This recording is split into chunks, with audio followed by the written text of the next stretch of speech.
আসসালামু আলাইকুম। কেমন আছেন সবাই? ভালো আছেন নিশ্চয়ই। আল্লাহর রহমতে আমরাও ভালো আছি। আমি আজকে রান্না করব ডিম ভুনা আলু দিয়ে। তাই প্রথমে কড়াইতে তেল দিয়ে তেলটা গরম হওয়া পর্যন্ত অপেক্ষা করছি। এখন আমি এতে সামান্য কাঁচা জিরার ফোড়ন দিয়ে দিলাম।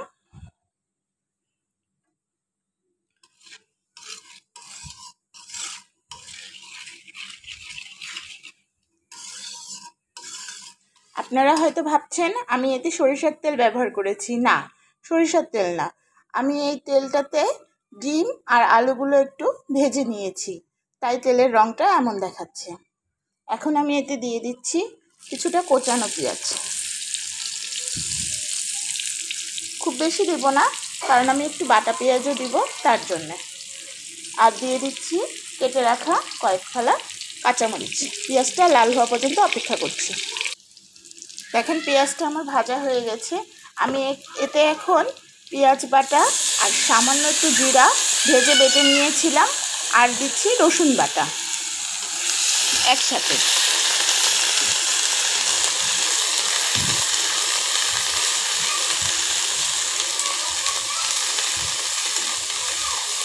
এগুলোকে একটু ভালোভাবে ভেজে নেব, যাতে পেঁয়াজ এবং রসুনের গন্ধটা চলে যায়।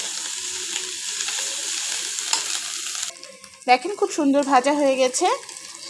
আমি এখন এতে দিয়ে দিচ্ছি সামান্য পরিমাণে পানি, আর তার সাথে দিয়ে দিচ্ছি মরিচের গুঁড়া, স্বাদমতো লবণ, হলুদের গুঁড়া আর সামান্য ধনিয়া গুঁড়া, ধনিয়া আর ডাল মশলার গুঁড়া।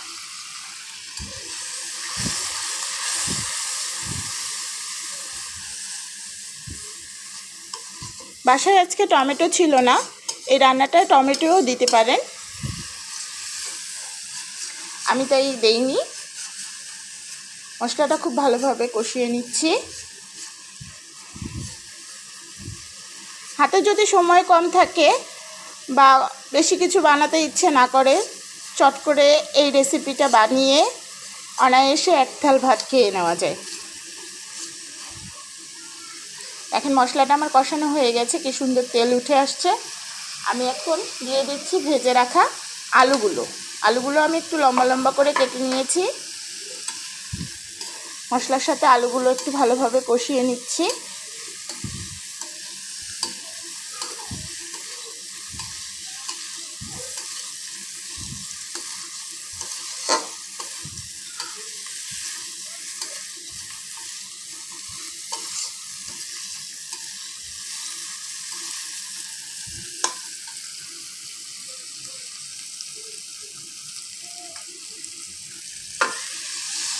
এখন দিয়ে দিলাম অল্প করে একটু পানি।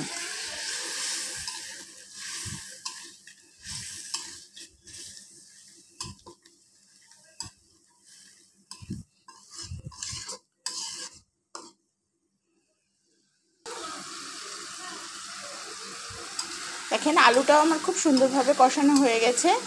এখন আমি দিয়ে দিচ্ছি এর সাথে আরও একটু পানি যোগ করে। পানিটা ফুটে উঠলেই আমি ডিমটা দিয়ে দিই। যেহেতু আমি খুব বেশি ঝোল করব না, একটু মাখো মাখো করব, তাই পানিটাও খুব বেশি দিলাম না।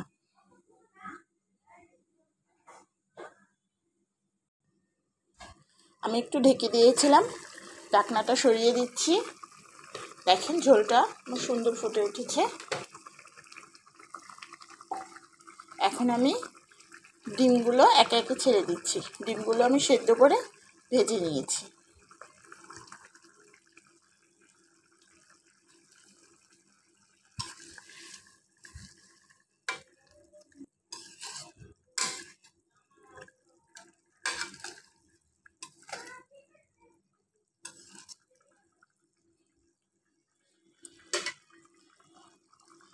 আমি আবার একটু ঢেকে দেব, কারণ মশলা মরিচ সব কিছু যেন ডিমগুলোর ভেতর খুব ভালোভাবে ঢুকে। দেখেন আমার তরকারিটা হয়ে এসেছে, কি চমৎকার কালার এসেছে এবং মাখো মাখো একটা ভাব। আমি এখন চুলাটা অফ করে দিয়ে একটা সার্ভিং ডিশে ঢেলে আপনাদেরকে দেখাচ্ছি। দেখেন কি চমৎকার হয়েছে দেখতে।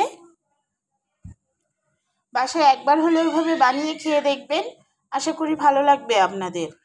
ভালো থাকবেন সবাই, সুস্থ থাকবেন। প্লিজ আমার চ্যানেলটিতে লাইক কমেন্ট শেয়ার করবেন আর সাবস্ক্রাইব করে দেবেন। আল্লাহ হাফেজ।